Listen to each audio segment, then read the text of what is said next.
autonomous cars. Definitely excited to see a 3D screen that does not require glasses. So hopefully tomorrow we'll get some video. So go over to just click on the channel, Bot Squad. No, up above. HDMI audio. There you go. Mute that.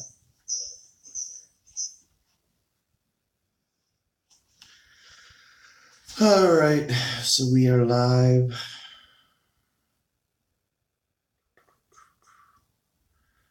All right, 2, 3. Hey, everybody. Clyde and Mike here from the last day of CES. It's all over. Thank goodness. It's been a ton of fun, but my legs and feet are ready to be done. Oh, yeah. But I've got another 4 hours of driving ahead of me, so I can't go to bed just yet. Well, enjoy your ride. I'm going to be fast asleep and not thinking about electronics and stuff like that. Yeah, so how would you sum up 2018 CES as a whole? You know, that's an interesting question. I thought this was interesting. I mean, I don't have a lot to compare it to because I've only been one other time. But last year seemed a little bit more spectacular. There seemed to be some bigger shows, more interesting things that were just kind of like really, really grand. Like Microsoft had a big, Intel had a big HoloLens display where you could put the HoloLens on and see what was going on with all of the data in 3D. This year, they had basically the same booth, but they just projected the data coming off of a fake car. Well, so they did have that. They had like 8 different interactive displays throughout their booth. We didn't really spend a lot of time digging into them, but yeah, I didn't find any of them too spectacular. I would sum up 2018 with one word: meh. No, it's whoa. Oh yeah, whoa. No, there was some cool stuff, some stuff you expected to see, but a lot of the stuff I expected to see wasn't.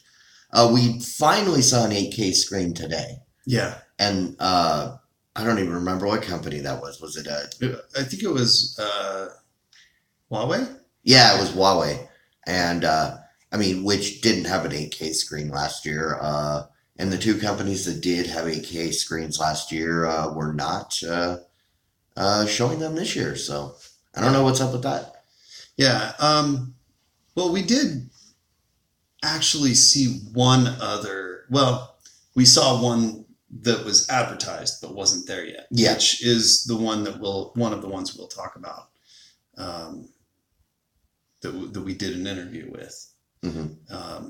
Their Ultra D display, right? So that was an 8K screen that ends up actually only being a 4K screen. Yeah. Because it's doing 3D. Yeah. So yeah. That's true. That's true. Yeah, that was pretty cool.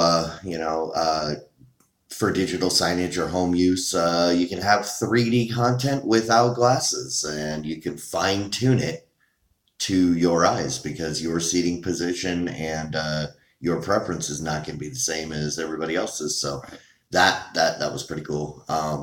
Yeah, I liked how he described that feature of its volume for 3D. So it's a depth of field adjustment that's just right there, accessible in your menu. You can turn it up or down so that you can get it exactly the way that looks best for your eyes and for the placement of like your seat on the sofa and stuff like that. Yep.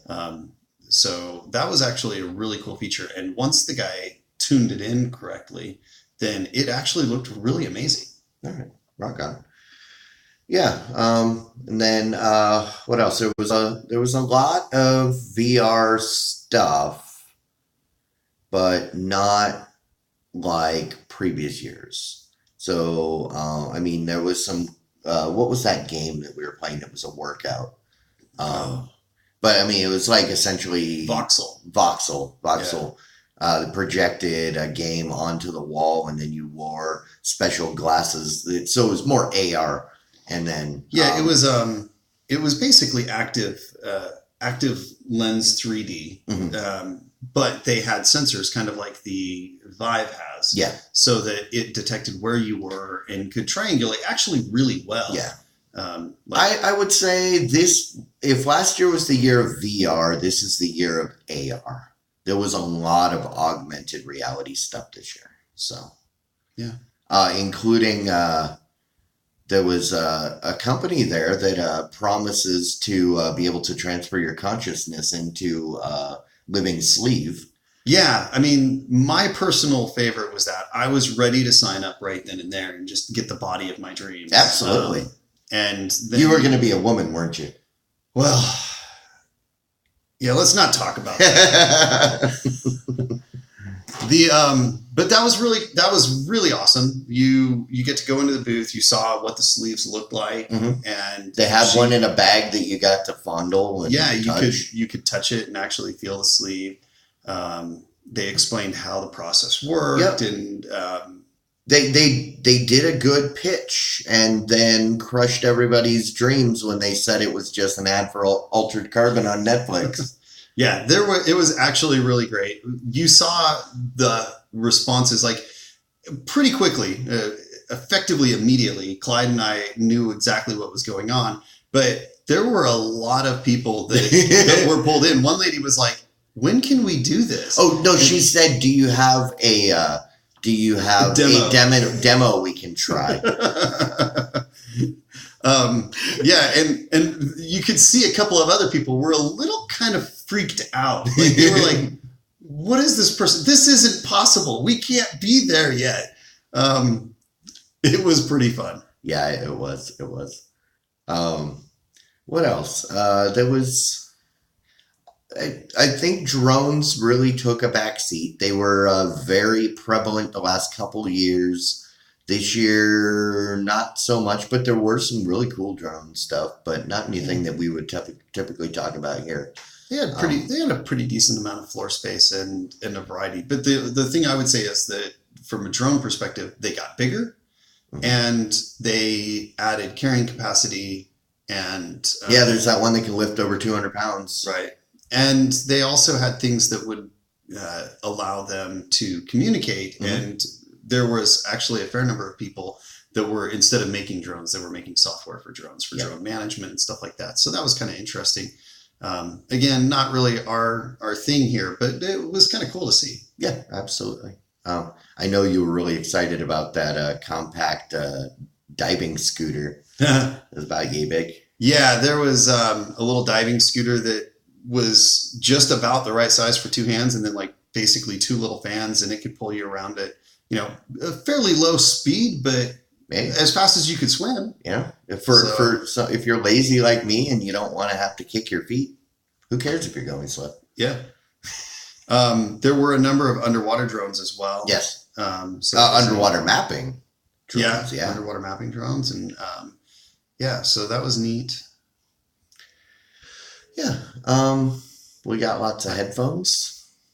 Obviously, driverless was huge. And my personal favorite from the driverless perspective, though, wasn't the driverless car, but the driverless helicopter. Oh, yeah. So from Bell Helicopters. They had a VR demo where you got to sit down and see what it would be like to fly in a driverless, self-driving helicopter around. And so they show a little heads-up news display of how horrible the traffic is. Of course, it doesn't affect us. So that was really actually pretty neat, and a future that I would love to see, but I'm not in that 1%er range that wouldn't even impact me anyway. So just like transferring your consciousness into a sleeve, I am not one of the people that's going to be able to afford that. Yeah, you'd be one of the sleeves at best. One of the sleeves, but nobody's going to want to check, take over this body. But like I said, it was, a lot of stuff that we've seen previously, not a lot of big surprises, but always a good time. It's always fun to meet people. It's always fun to bump into people at a booth and they say, "Hey, you were on the plane coming here from Minneapolis." Yeah, I did. One other thing that did catch my eye that is right up our alley was the wall. That was one of the things. That's right. We had seen. Samsung had the wall, and Samsung's booth was funny because it was very sparsely labeled, only on the outside of the booth. So once you got inside, but on the outside of the booth, on the side that there are no entrances, right? So the side that you come into the black wall, there is no branding, and when you get inside, there is no branding. Yeah, and they did have a big display with Bixby, which I was totally understanding why they wouldn't brand Samsung around that. If that was, but or Bixby, yeah. But I did think that the wall was really interesting. It received some of the rewards, so we definitely had to check it out today. We missed it the first time, and it was. At first, I thought it was horrible. Yeah, when we were looking at the professional giant like digital signage version, yeah, that looked terrible. I didn't know why it won awards. Yeah, it's like, why would this win awards? It's a billboard quality display, a giant nice pixels, billboard quality display, but giant pixels looked awful. Then you step over 20 feet. And, oh, wait, this isn't the same thing. This actually looks really good. Yeah, it actually looked about like OLED quality and very high resolution. And it was like 100 and something inches. Yeah, across, and I guess the thing is with that it's bezel-less.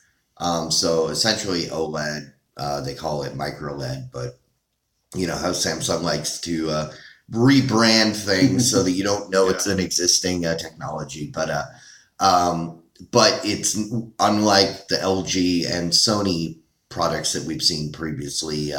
It looks like there's no bezel and could be seamless. Yeah, so, I mean, potentially. Don't quote me on that. Honestly, the thing that surprised me about the Innovation Award was simply that it was very much like the Cletus from Sony last year. Which wasn't there this year. I wonder why. Yeah, it didn't make it into the show. So the technology was the same, but I guess it got an award because at least they named it with a reasonable name. Yeah. The wall makes sense. I was surprised they weren't playing Pink Floyd. I mean, because that's kind of how Samsung rolls. But yeah. I mean, other than that, I think... So the moon, did we want to show any of those videos or? We'll post them on YouTube later. I don't have any way of. Yeah, we've got an interview we did with the Moon, which it'd was be Royal, and their product was the Moon, which was really cool in my opinion. We'll post the interview that we did and give you kind of a rundown there. But basically, a portable VR-like setup, but for just the portable 3D cinema. Yeah, and it supports 3D videos, including those that are Blu-ray 3D. So if you think that the market for 3D has disappeared, now there's a better way.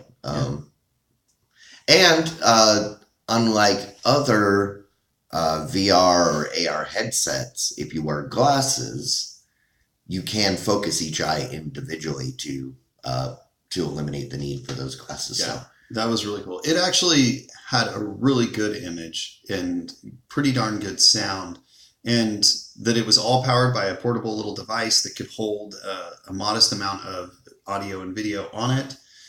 Made it like a perfect solution for like airplane travel. Yeah, 32 gigs with like a 5-hour battery life. Yeah, I think. So you could get through a couple of movies while you're on the airplane. Or you can use it for video games. One of the things that appealed to me was playing video games. So like I like to play some somewhat violent video games and stuff like that. Not necessarily things I want to have my kids watch me playing. Well, I can just put these on, play my video games through that screen, even in 3D if the game supports it.